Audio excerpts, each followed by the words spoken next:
The last light of day slid down the hills like a soft blanket when Cole Hart rode along the wash that cut through Dry Creek Valley.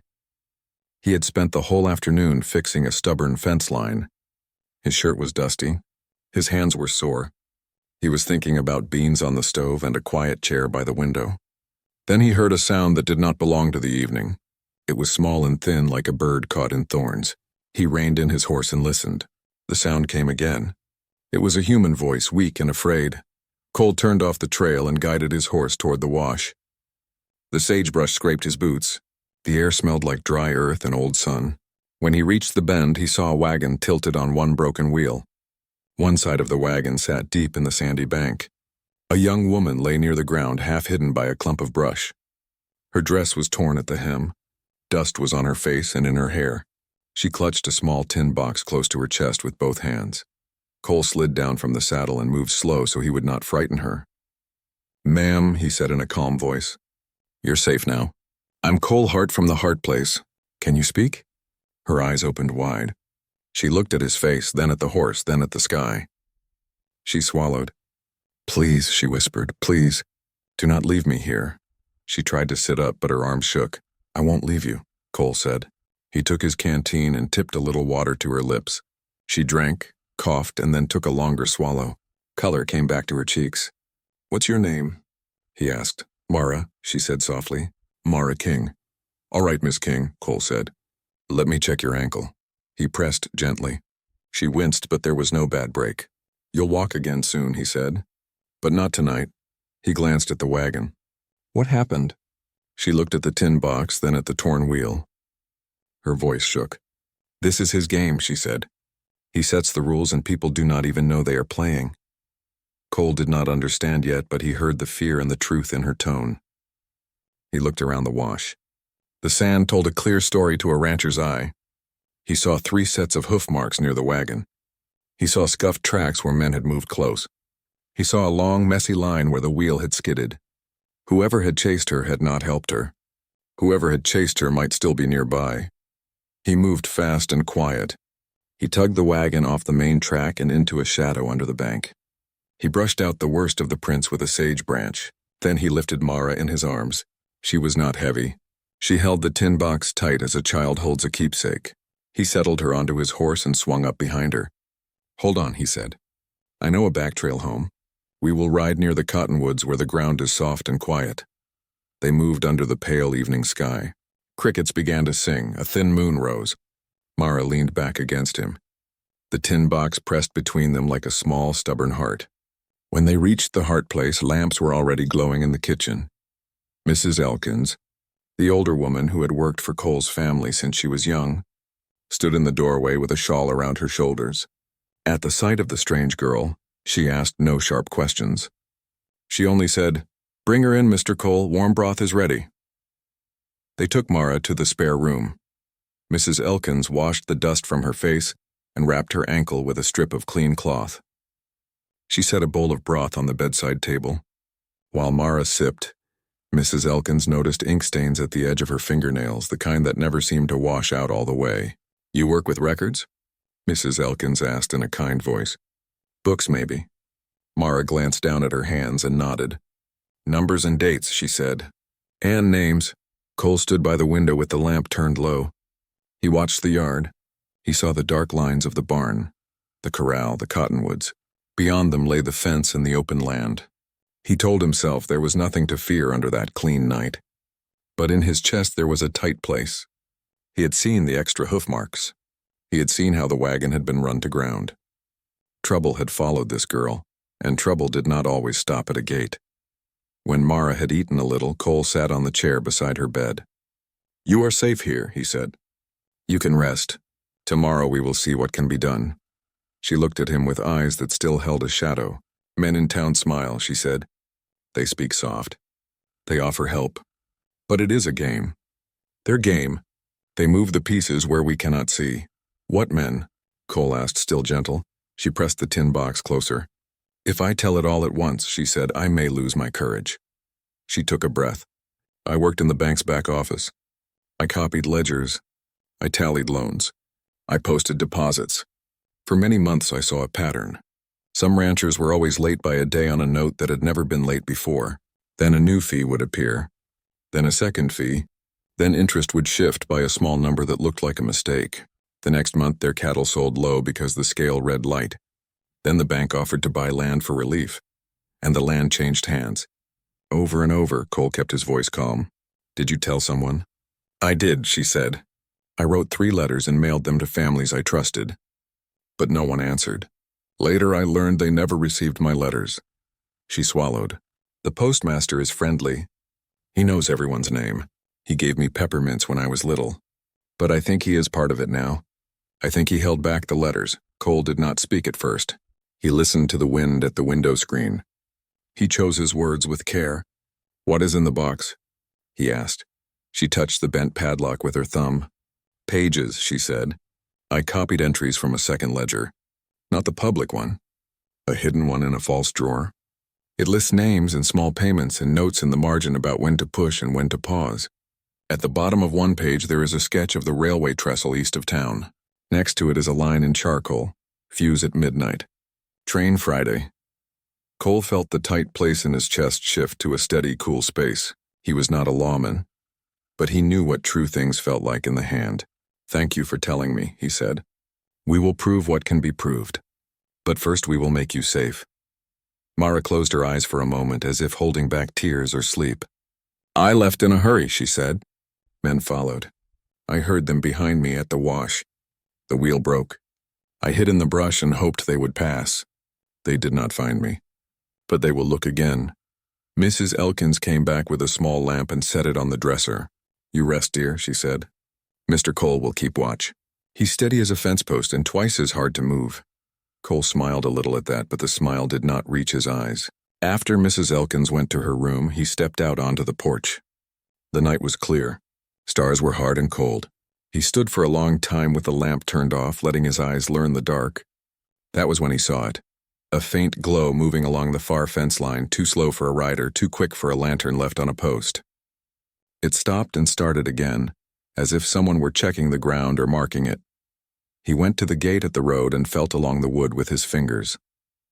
There, near the hinge, someone had scratched a mark into the post with chalk or soft stone. It was a crooked X. It did not look like a child's scrawl. It looked like a sign left for a friend in the dark. Cole wiped it with his sleeve until it was only a pale smear. When he came back inside, he kept the lamp low. He took down his father's old ledger from a shelf. The calf tally pages were neat and square, each number lined up like fence posts in a row.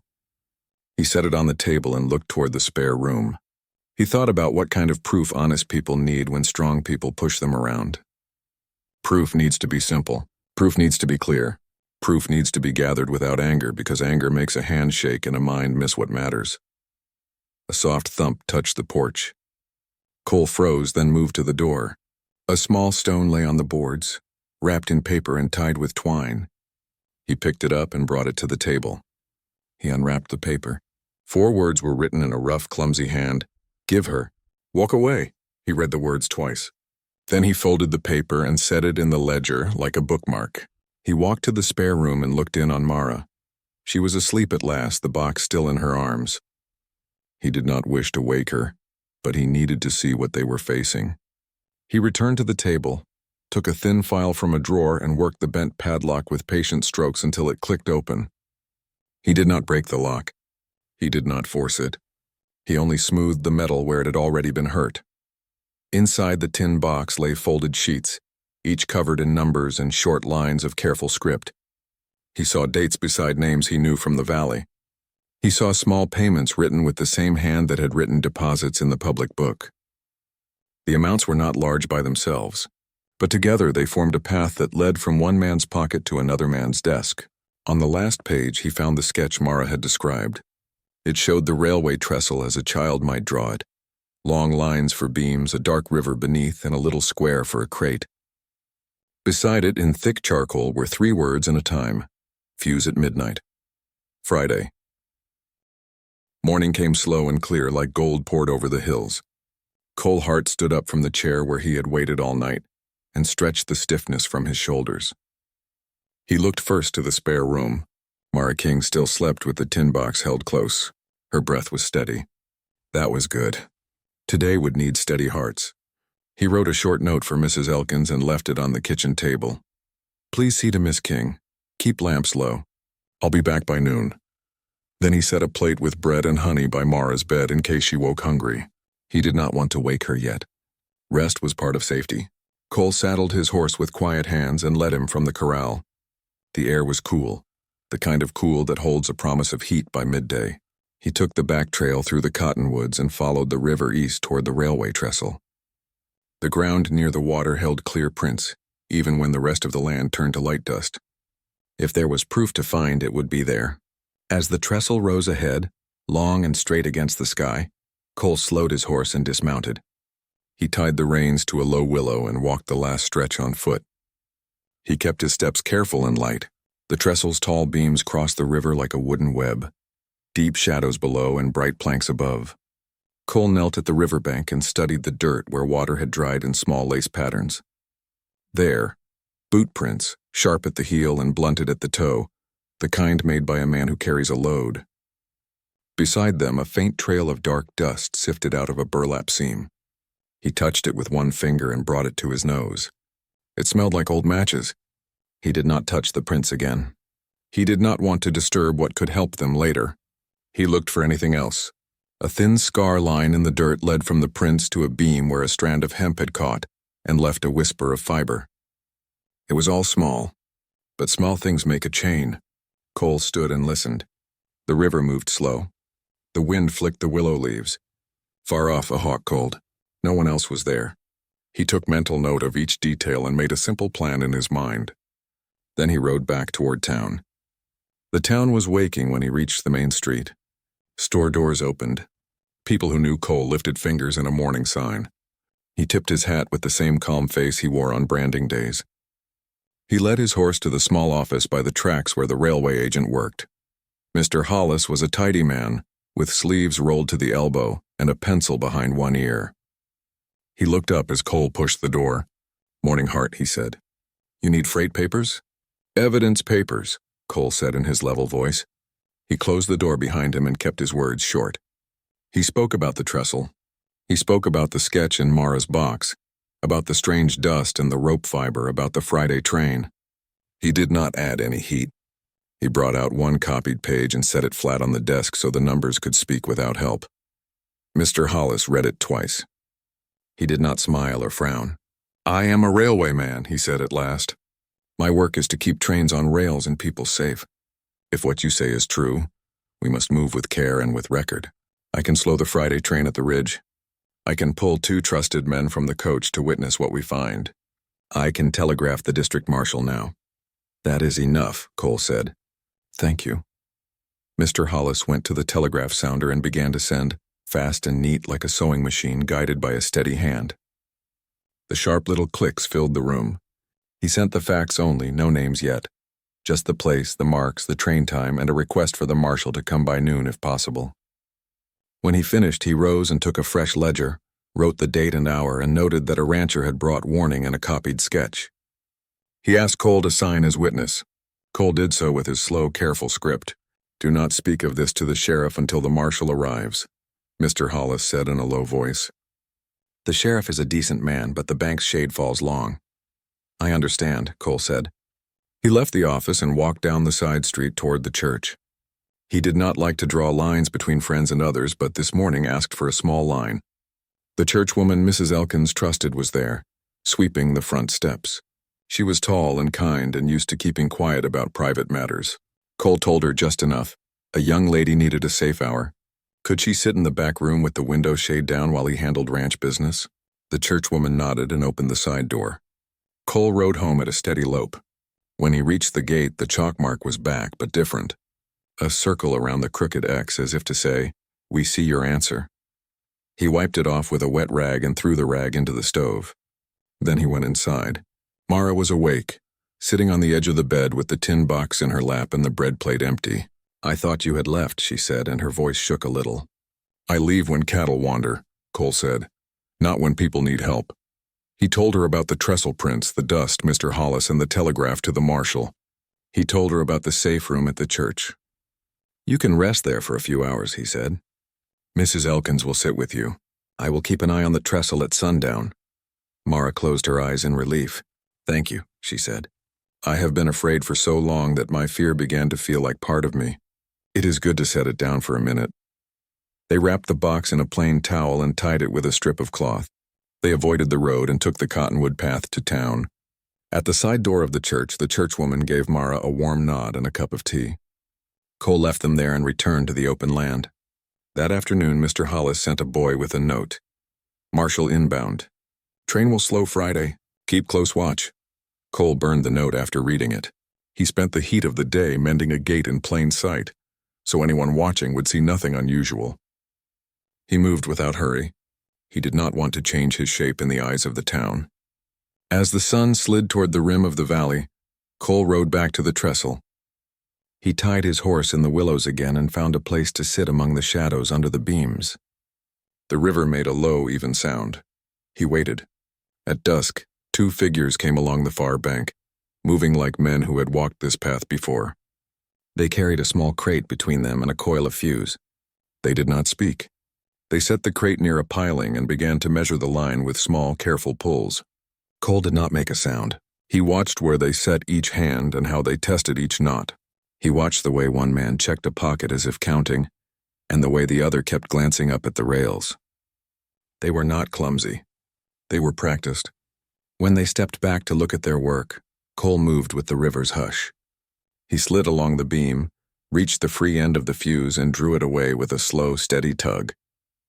He did not yank. He did not break anything. He only loosened what had just been set. He dropped the end into the water where it sank and went dark. Then he eased back into shadow. A moment later, one of the men looked down and frowned. He crouched, searched, and tapped the beam with his knuckles. The other man hissed a short breath and began to look as well. They did not find what they had lost. At last they stood and lifted the crate again. They were careful not to leave it behind. They carried it off into deeper dusk, thinking perhaps the river had pulled their line away. Cole waited until their steps faded. Before dawn, Cole brought the churchwoman and Mara to the railway office. Mr. Hollis had kept the lamp low and the shades drawn. A tall man in a dusted coat stood by the desk. He wore a badge that did not shine but carried weight. He was the district marshal. He spoke little and asked clear questions. Cole answered from the start to that morning. Mara spoke about ledgers, names, and the false drawer. She showed the copied pages and explained each column and the little marks in the margins. The marshal did not rush her. He took notes with a stub pencil and wrapped everything in brown paper when she finished. Do not worry, he said to Mara in a gentle voice that did not try to be kind. It simply was. Truth likes patient steps. We will take them. They went to the post office next. The marshal asked the postmaster for his locked drawer. The postmaster's hand shook as he set the key on the counter. Inside were 3 letters, sealed but never sent, addressed to good ranch families. The marshal said nothing sharp. He placed the letters in his satchel, wrote the time on a small card, and asked the postmaster to sit in a back chair and think about who had asked him for favors. The postmaster looked down at his shoes for a long time and finally spoke a name, the banker's clerk. By late morning, the marshal, Mr. Hollis, and Cole walked into the bank together. The room smelled of ink and oil. The banker, a man with a neat tie and a proud chin, looked surprised to see them. He said he had important business and would close early.